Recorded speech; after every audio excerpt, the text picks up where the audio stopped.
May 22, 1945.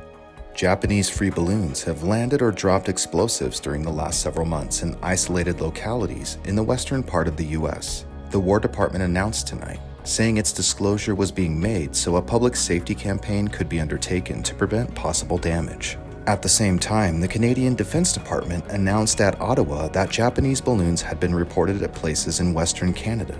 No property damage has been caused by the enemy balloons, which are made of paper, are 33 feet in diameter, and carry a few small bombs suspended beneath them, apparently intended to set brush or forest fires, the War Department said. These bombs are dangerous, however, and the War Department added this warning.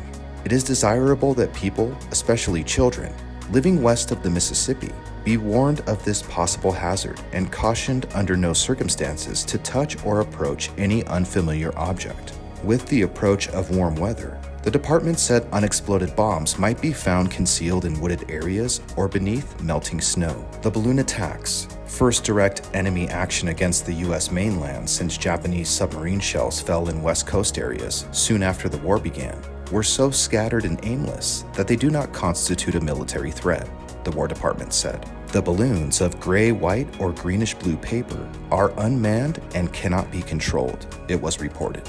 They should not be viewed with alarm, the statement said, due to the large area of the U.S. and the variable nature of the winds. The possibility of a hit in any specific area is remote.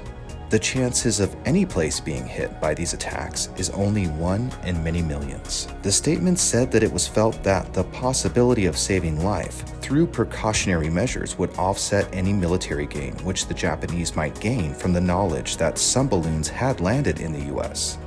Exact time and locations of when and where the balloons fell were not disclosed, the statement said, since this information, which the enemy would like to know, and would permit him to evaluate the results of his fantastic effort and possibly correct his methods.